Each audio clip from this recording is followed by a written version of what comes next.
Today's book is And to Think That I Saw on Mulberry Street. When I leave home to walk to school, Dad always says to me, "Marco, keep your eyelids up and see what you can see." But when I tell him where I've been and what I think I've seen, he looks at me and sternly says, "Your eyesight's much too keen. Stop telling such outlandish tales. Stop turning minnows into whales." Now what can I say when I get home today? All along the way to school and all the way back, I've looked and I've kept on careful track. But all that I've noticed, except my own feet, was a horse and a wagon on Mulberry Street.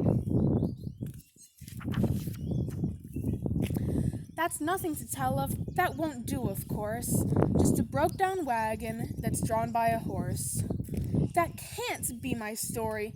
That's only a start. I'll say that a zebra was pulling that cart. And that is a story that no one can beat when I say that I saw it on Mulberry Street. Yes, the zebra is fine, but I think it's a shame. Such a marvelous beast with a cart so tame. The story would really be better to hear if the driver I saw were a charioteer. Gold and blue chariots, something to meet, rumbling like thunder down Mulberry Street. No, it won't do at all. A zebra's too small. A reindeer is better. He's fast and he's fleet, and he'd look mighty smart on old Mulberry Street. Hold on a minute. There's something wrong.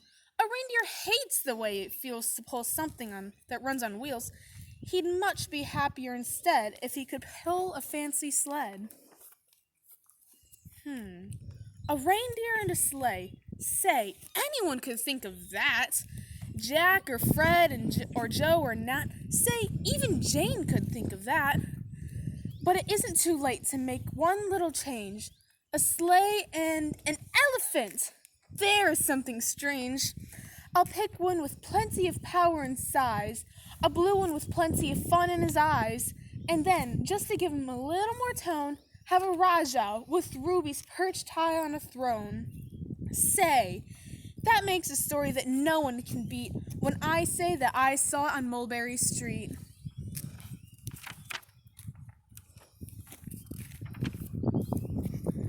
But now I don't know. It still doesn't seem right. An elephant pulling the thing that's so light would whip it around in the air like a kite, but he'd look simply grand with a great big brass band. A band that's so good should have someone to hear it, but it's going so fast that it's hard to keep near it. I'll put on a trailer. I know they won't mind if a man sits and listens while hitched on behind. But now is it fair? Is it fair what I've done? I'll bet those wagons weigh more than a ton. It's really too heavy a load for just one beast. I'll give him some helpers. He needs two at least. But now what worries me is this. Mulberry Street runs into a bliss. Unless there's something I can fix up, there'll be an awful traffic mix-up. It takes police to do the trick, to guide them through where traffic's thick. It takes police to do the trick. They'll never crash now. They'll race at top speed with Sergeant Mulvaney himself in the lead. The mayor is there, and he thinks it's grand, and he raises his hat as they dash by the stand. The mayor is there, and the aldermen too, all waving big banners of red, white, and blue. And that is a story that no one can beat when I say that I saw on Mulberry Street. With the roar of its motor, and an airplane appears, dumps out confetti while everyone cheers. And that makes a story that's really not bad, but it still could be better. Suppose that I add a Chinese boy who eats with sticks, a big magician doing tricks, a 10-foot beard who needs a comb. No time for more, I'm almost home. I swung round the corner and dashed up to the gate. I ran up the steps and felt simply great. For I had the story that no one could beat, and to think that I saw it on Mulberry Street. But Dad said quite calmly, "Just draw up your stool and tell me the sights on your way home from school." There was so much to tell, I just couldn't begin. Dad looked at me sharply and pulled out his chin.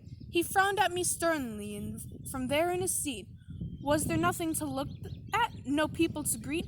Did nothing excite you or make your heart beat? "Nothing," I said, growing red as a beet. "Just a plain horse and wagon on Mulberry Street."